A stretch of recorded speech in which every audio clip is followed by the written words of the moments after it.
inzira ijyayo uwo nawe yayikoresha akampamagara kugira ngo angeze uwo naroteye izi nzozi, kandi izi nzozi nzi ko zizahindura byinshi, hari icyo zizamara, kubera ko ni ukuri kuva kera Imana yakoranye n'abantu bayo kuva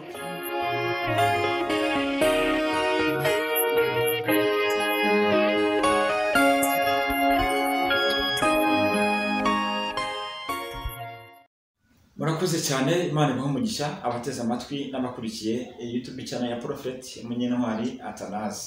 Ntabwo tujya kure y'ijambo ry'Imana niryo tuvuga ryonyine n'umuhamya, ariko iyo muhari tubukishaho. Uyu munsi rero nzanye ubuhanuzi bw'umukuru w'igihugu, nzanye ubuhanuzi bwa perezida wa repubulika. Ngubu bukubiye muri iyi letere. Iyi letere irimo byose, irimo ubuhanuzi, ikabamo n'igisubizo cy'ibibazo runaka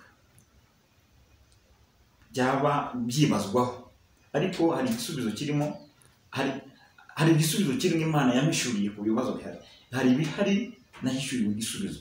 Muri iyi letere bikubiyemo byose, akaba ariyo mpamvu nifuzaga ko iyi letere izafungurwa ngewe ubwanjye nahuye na perezida nkayimufungurira, nkamusomera, nkamubwira buri kimwe cyose, uko izi nzozi Imana yazinyeretse, uko nazirose.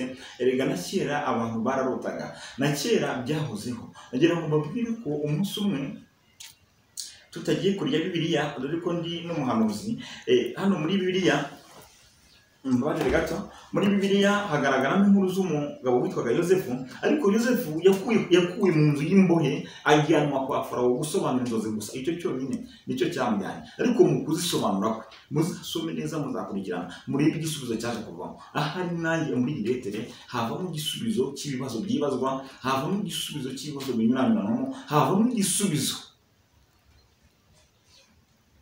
cy'ibibazo umuyobozi yaba yibaza, nk'uko na Farawo icyo gihe hari ibyari byamuyobeye. Ariko muri iki gihe hari abantu b'Imana n'ubundi bitabazwa icyo gihe, uko Imana yakoraga icyo gihe n'uyu munsi niko ikora, ntabwo yahindutse. Iracyakorera mu bantu b'Imana, n'ubundi ubutumwa bakabujyana ku bayobozi, kuko n'ubundi bimikwa n'Imana. Niyo mpamvu ibaba hafi ikabohereza abo bantu b'Imana, babashyira nyine ayo makuru, ikabanyuramo, bikaba gutyo, kuko byahozeho no kuva kera, na n'ubu ngubu niko biba. Niba tuzi neza kuko Imana yakoraga uko yahoze, na n'ubu itagihinduka, ibyo byo kuki se yabihindura? Ntabwo yabihinduye, niko bikimeze.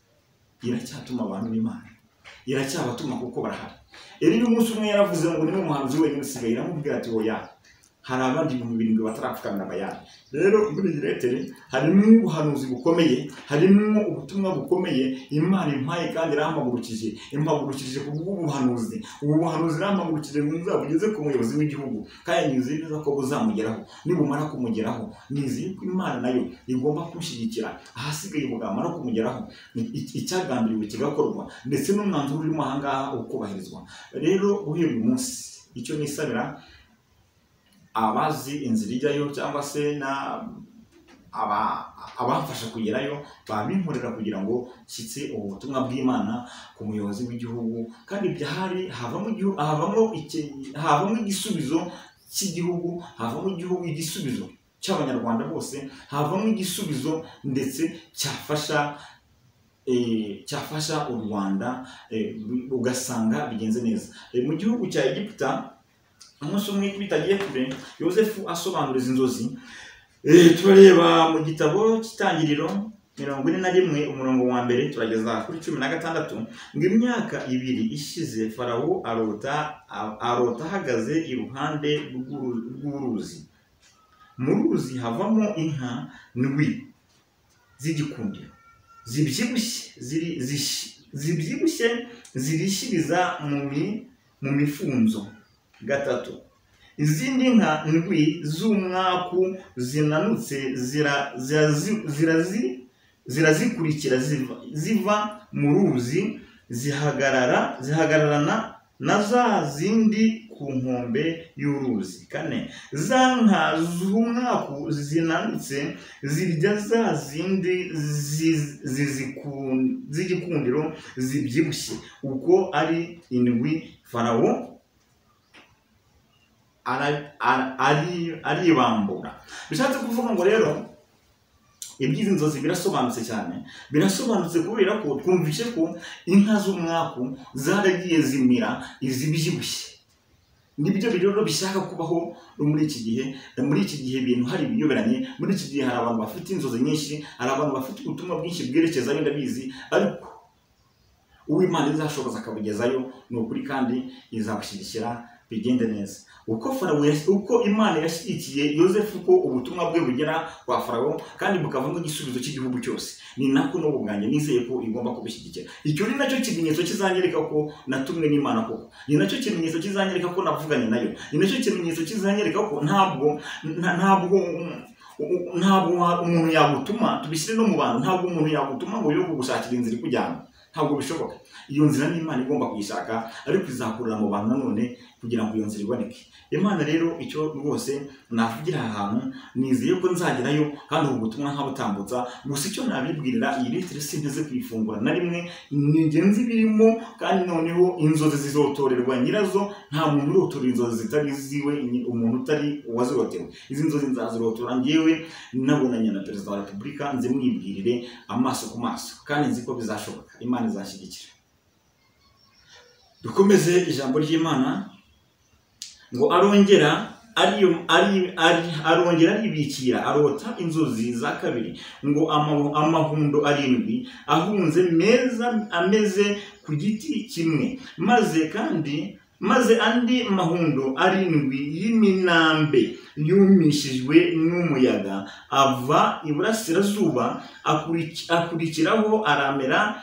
Ayo mahundo y'iminambe amera ya mahundo ahunze atsibaze uko ari 7. Farawo aribambura amenya yuko ari inzozi. Mu gitondo ahagarika umutima, ahamagaza abakonikoni ba Egiputa bose n'abanyabwenge bose ba Farawo n'abanyabwenge baho bose ba Farawo, abarotorera inzozi ze, ntihagira ubasha kuzisobanurira Farawo. Maze umuhereza wa vino mukuru abibwira Farawo ati, uyu munsi ndakwibutsa ibyaha byanjye. Farawo yarakariye abagaragu be, andindishiriza mu nzu y'umutware w'abamurinda. Yandindishije mu nzu y'umutware w'abamurinda, njye n'umuvuzi w'imitsima mukuru. Turotera ijoro rimwe, twembi turota inzozi zisobanurwa ukubiri. Twari kumwe n'umuhungu w'umuheburayo, umugurano w'umutware w'abakurinda, umugurano w'umutware w'abakurinda. Tumurotorera izo nzozi zacu, asobanurira abantu, buri muntu wese nk'uko inzozi ze ziri. Bishatse kuvuga ngo yewe nanjye naba n'umugurano n'aha ngaha, kuko hasi iwacu siyo kavukire. Kavukire yanjye ni mu ntara, ahantu mpari atari kavukire, ariko hari impamvu nahaje. Aha niyo yaba imwe mu mpamvu yo kugira ngo nzarote izi nzozi, nzazishyikiriza umukuru w'igihugu kandi binyoroheye. Ahubwo ndagira ngo mbabwire ko Farawo ntabwo byari binaniranye ko Imana igumisha Yosefu muri Egiputa, iwabo aho yari atuye kwa se, none hakazava yagiye kurotorera Farawo izi nzozi. Oya, ahubwo yaragiye imujyana mu gihugu cye kugira ngo bizamworohe, bizorohe. Ntabwo byose rero binaniye Imana, byose nta kiyinanira, nta n'ikiyikongera, kuko byose imbere yayo biroroshye. Rero aho waba uri hose byakubaho, aho waba uri hose byagenda gutyo. Ariko nagira ngo mbasobanurire ko iki kintu cy'umugurano twese, njyewe niko niyumva, kubera ko uburyo nageze muri Kigali ndabizi byarangoye, byaranduhije, ariko mbifata nk'ubugurano, kuko iyi Kigali nayigezemo bayinjugunyemo. Ariko ubu ndatuye, ndashima n'Imana, ndatuye, mfite iwanjye, aha ndi kuvugira ni mu rugo iwanjye. Ntuye mu Gisasa, umudugudu ni wa Gisasa, akagari ni Ngara, umurenge ni Bumbogo, akarere ni Gasabo, niho ntuye. nimero zanjye za telefoni nazo zakenerwa ni 0786464572. Uwashaka kunsobanuza ikintu na kimwe mu byo nsobanuye ahangaha cyangwa se agashaka kumbaza ibyizi nzozi gusa ntawe nzabisobanurira kiretse uwo bireba, icyo nicyo narenzaho. Kandi izo nimero zitangiye kugira ngo uwashaka kunyobora inzira ijyayo nawe yayikoresha akampamagara kugira ngo angeze uwo naroteye izi nzozi. Kandi izi nzozi nzi ko zizahindura byinshi, hari icyo zizamara, kubera ko ni ukuri kuva kera Imana yakoranye n'abantu bayo, kuva kera Imana yakoranye ni ukuri n'abakozi bayo. Rero munsi hari impamvu impagurukije, hari impamvu impagurukije ngo ubutumwa mbugezeyo. Impagurukije ntazwi kugira ngo bimenyekane ko ari Imana. Hari igihe hagurutse undi umuhanuzi uzwi, nta gitangaza cyawe kirimo, ariko ngiye kuba ari uhagurutse nanjye ubwanjye kuba ndi kubyumva ni igitangaza kuri iki.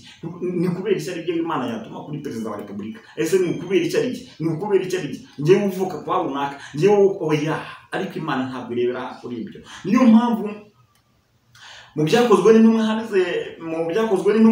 10:34-35 ngo nuko Petero asanga ageze kwa Korneliyo, asanga Korneliyo meze neza, asanga Korneliyo aravuga Imana, asanga Korneliyo arahanura, asanga Korneliyo ibyo byose biri ku murongo. Petero aratangara cyane ngo nuko aterura amagambo aravuga ati ni ukuri menye ko Imana itarobanura ku butoni, ahubwo mu mahanga yose uyubaha uwo nguwo iramwemera. Ego Imana y'amahoro rero Petero we yaratangaye cyane, asanga Imana ntirobanura ku butoni, biramutangaza koko. Nanjye rero nkimara kubona iryo jambo, nkimara kubona iryo jambo ryaranyubatse, mbona ngewe Imana yanyemeye nkande. Ese byagenze gute? Ariko naje kumenya ibanga ko ukora ibyo gukiranuka akubaha Imana uwo nguwo iramwemera. Iyo ikwemeye ntabwo yakwemera gusa, ikwemeza n'abantu, itangira kugutumaho abandi batinya, itangira kugutumaho abandi batagera. Ni ukuri biratangaje, nanjye ni ukuri biratangaje. Mbese njye ndi muntu ki Imana yakabaye ituma kwa perezida, ariko nzagerayo mu izina rya Yesu. Imana izamfasha nzagerayo, gusa mfite ibihamya byinshi binyemeza ko nzagerayo, kuko iyo yakoze biriya ni nayo izakora n'ibi. Ni nacyo kimenyetso kizamfasha kumenya neza niba nzagerayo, kubera ko nimara kugerayo hari ibyo nzasobanura. Ngewe muri gihe hari ibindi mwo byinshi by'Imana yambitsemo, hari ibindi mwo byinshi bantu mundeba hano, ntabwo ndimo gusa, ahubwo ndimo ibintu by'Imana, kubera ko Imana yangiriye neza. Rero reka nsoze nsenga, gusa nasozaga andisabira nanone bantu bahazi rwose mwanyobora kungezayo, bibaye nta kindi bisaba, icyo byasaba cyose mwabinkemurira, ariko nkagerayo binyoroheye kugira ngo ubutumwa mbugeze kwa perezida byihuse. Imana y'amahoro ibaho umugisha, kandi murakoze kumfasha muri rugendo rw'Imana.